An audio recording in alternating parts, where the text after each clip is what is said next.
Before I say anything, Chineke na Bogi IBB. It took IBB over 30-something years, at least 33 years, to come out and really confirm that the 1966 coup wasn't an Igbo coup, that indeed it was a coup that was organized for the interest of the supreme leader of the Yorubas, which was Awolowo. Well, we have always known, or should I say I, because I am a critical thinker, I've always known that the interest of the Yorubas was the major reason why that 1966 coup was carried out. Well, while I was growing up, I was told all manner of stories by my parents and by my neighbors that the 1966 coup was a show of the Igbo greed, that they did that because they wanted to confiscate and, of course, reallocate all the South resources to themselves, which is the oil and gas that was just recently discovered in the late 50s. You know, these were the stories that was peddled around.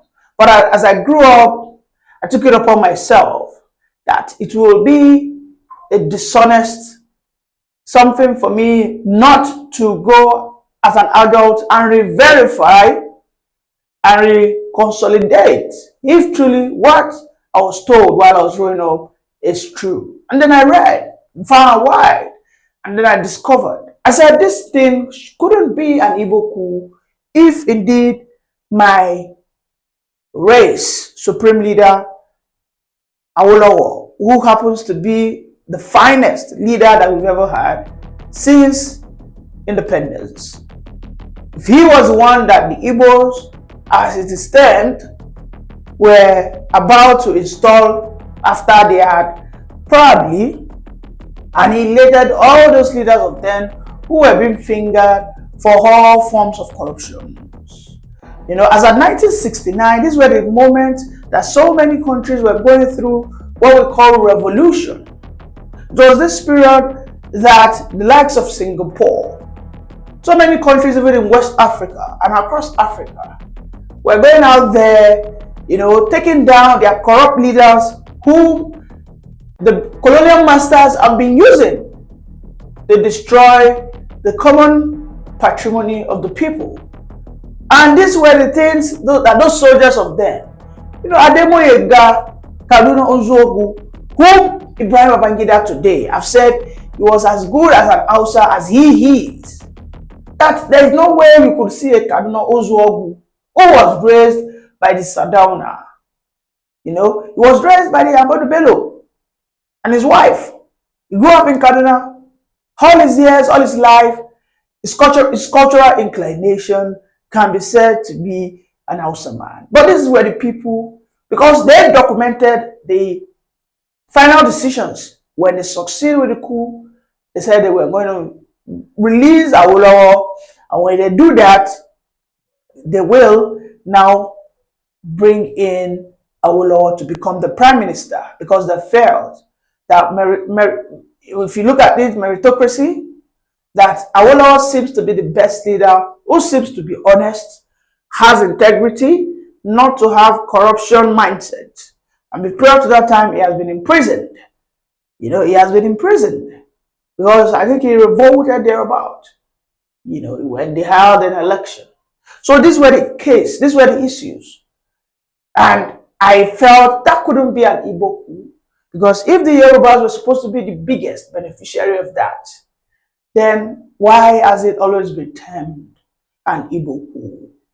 You know, and then we saw that along the line, when Awolowo was actually released, it was sold lies, it was told lies, it was deceived, because we knew the role Awolowo also played to end that Biafran war.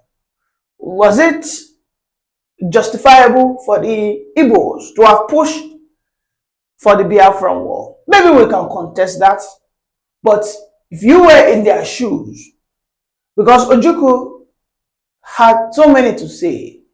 If you are a student of history, you recall that at that very twilight of the first 1966, no, as at the twilight before the 1966 Biafran War, or should I say the Biafran coup, you recall that immediately after this scenario happened, they went to Abure Accord in Ghana. And when they were there, in Nkrumah, everybody had an agreement. Yakubu Gowon was told that what we need to do was for every region to have the control of its resources. And again, how manipulations was kicked or was activated by the CIA. The CIAs who had their elements in the armies, and of course, as top officials in the Nigerian government as at then, who knew what that when they, if they ever have a regionalized Nigeria, then the easy access they have to the oil and gas in the old eastern region will begin to dwindle. And of course, they did what they know how to do best. They sowed the seed of discord, and Yakubu Gowon began the attack, started exchanging the oil and gas for artillery, for ammunitions.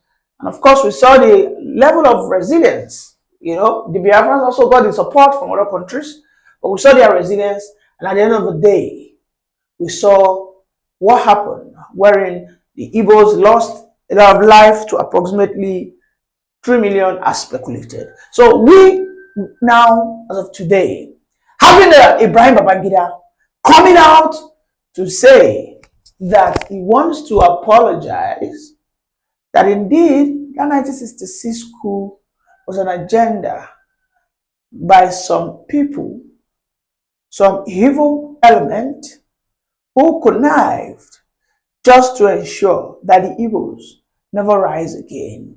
That just to do everything possible. Because the Igbos, wherever they are, they are competitive and they always want to rise to become the best among the peers.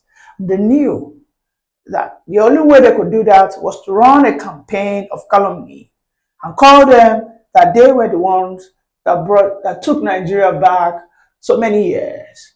We saw so many agenda that were activated, fully activated by the Southwestern media outfits, you know, and Nnamdi Azikiwe couldn't by any means, because he was the only person as at then that wasn't, you know, unalived. He couldn't counter such narratives because he seems to be living on a grace, and he was warned that he mustn't talk when it comes to that issues. The only man who felt he could speak, and that was the man who led that secession, Ojukwu. But we know how everything ended. Then a Philip Effiong, who dishonorably, who ashamedly, actually gave up the war, and he said he is ready to sign a peace treaty with the Nigerian, and then they signed an agreement to have a never dividing Nigeria as at 1970s. And this was when Yakubu Gowon completed the mission. He was sent by the British Royal Empire, you know. And ever since we've had this, we have been finding ourselves in this conundrum. All along, Ibrahim Babangida was involved in that war.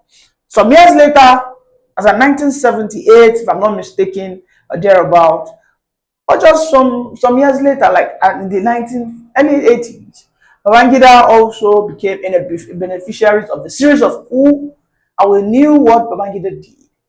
How he demoted so many Southeastern officers, how he brought in divide and rule. He began to divide the old Eastern region. He cut it down, following the footsteps of Yakubu Gowon.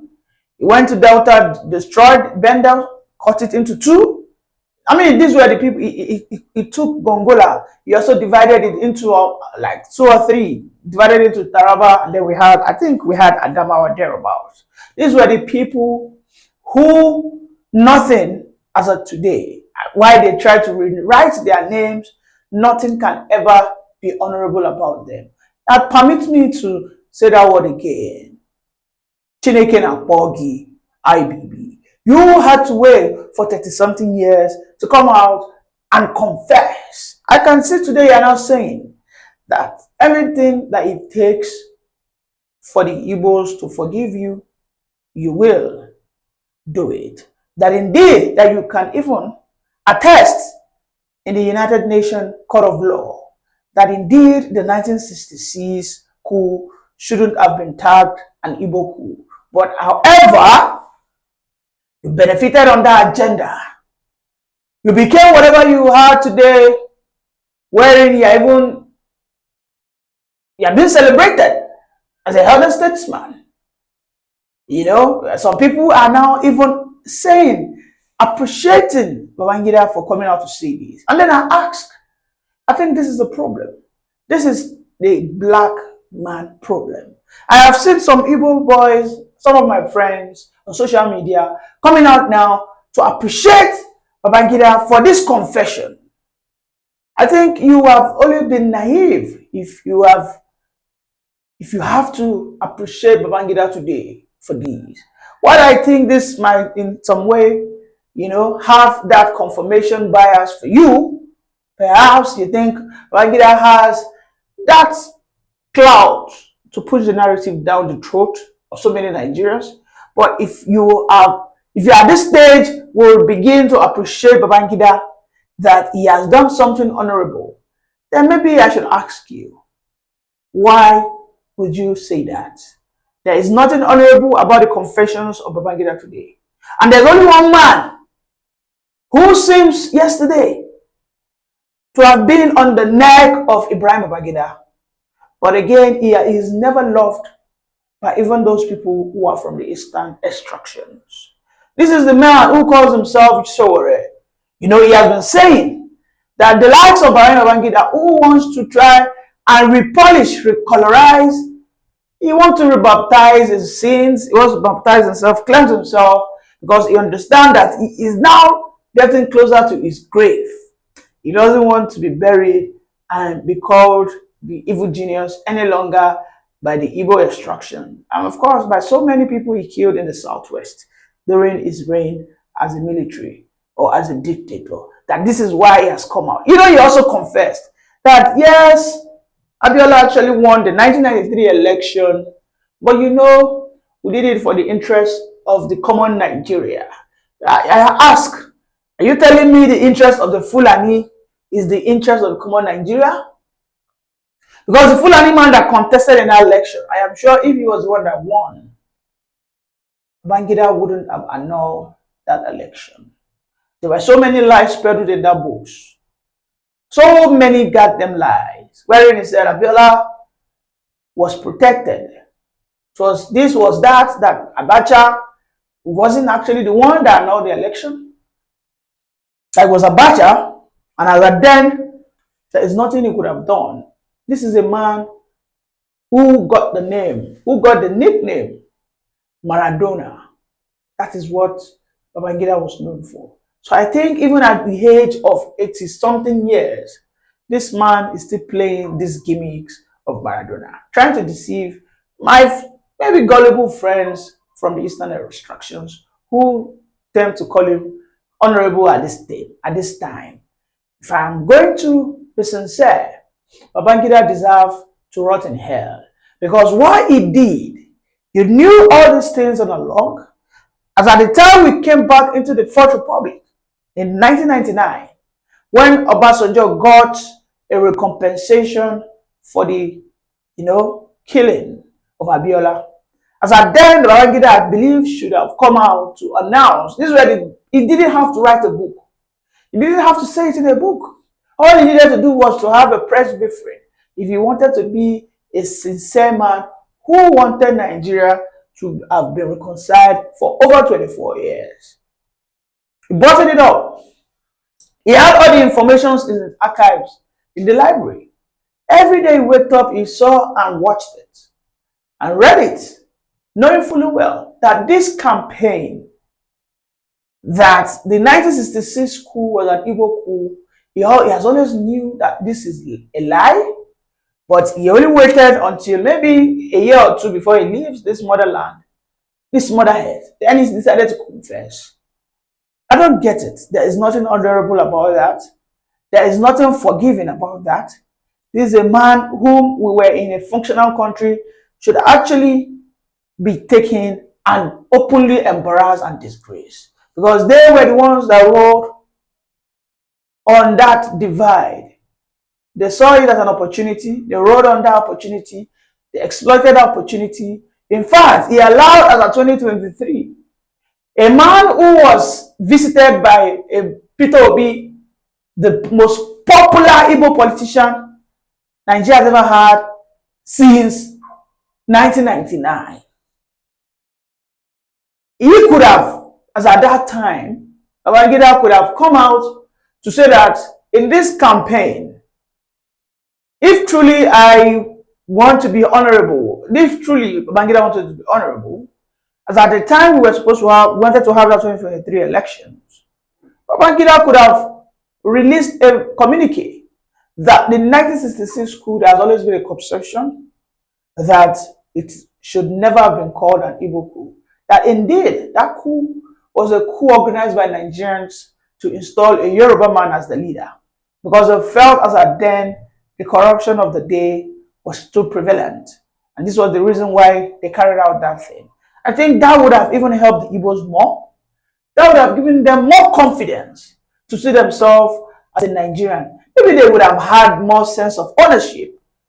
You know, if he had done that, perhaps when Obi was openly rigged, maybe he would have the sense of belonging to protest. Because I know that it is this issue of Igbo coup, of Igbos being destructive. I believe that was the reason why Obi had to restrain himself, that no, I'm not going to engage in any form of protest. Before you know it, they turn it to an Igbo massacre again, and I do not want my people gone or dead. But now he says this. My question is, would you accept the apology? Let us listen to the reactions of the Nigerian people on this matter. Someone like Ato AC, who come out in public media that IBB made me what I am today. I'm going to sponsor with 500 million naira, irrespective of the atrocity the IBB have committed during the civil war and every other stuff. I don't blame them. I don't blame IBB. I don't blame the Yorubas. I don't blame the North. Why I don't blame the Yorubas? Because before the civil war, the Igbos is, as in the media, the Igbos have the media. During the time of Zik, the Igbo have the media. After the civil war, the Igbo want to know themselves. They really want to know themselves before the West occupy the media. I don't blame them, honestly, to be frankly speaking. So, Grandmaster, what I want to tell you is just that thank you for your own self, because what you have been doing on this airspace is very nice. It's very good. Even bullshit, honestly, what both of you is doing on this space is very nice. And when you look at what is happening on this airspace, you're gonna know that these people have a WhatsApp group, being the Yorubas, even the North, they have the WhatsApp group. When they want to push that narrative, they will push it. Let me just say APC or Hausa people, Yoruba people, they have a WhatsApp group. If they want to push this narrative by next week, they're gonna push it. What this person typed today, and that person will type it the same day, you're gonna know that they are pushing a narrative and that they are coming against the Igbos. And this is something that you need to be doing. And we don't need to be playing defense. We need to be attacking too on all these type of things. They are using APC in the name of, let me just say, they are using in the name of APC to push a narrative. Sometimes you see it as an APC, but sometimes they are tagging it as an Igbo. We need to create a WhatsApp group and they pushing this as I'm not gonna say that pushing it back. I'm just gonna say that we need to be attacking them back. Before they attack, we attack them first so that they will be at the defense. For me, you can see what Chid All is right, doing thank you today. very much. Navigator, just round up in 30 seconds. Yes, you can see what Chid is doing today. He's doing very well, honestly. Sometimes I'm not an let me not move aside from our topic today. I'm not an IPOB member, but sometimes I see IPOB people, what they are doing. I don't blame them sometimes for what they are doing. Honestly, no matter they are just killing our brothers, which I don't subscribe to, but sometimes what they are doing, I like them in one part. To be frankly speaking, I'm not saying that IPOB, what IPOB sitters, so this and that, have come to my side where I'm from Imo State, where I come from in Imo State. It has never come sitters on this and that. It has never come to my own side where I come from in Imo State. But sometimes I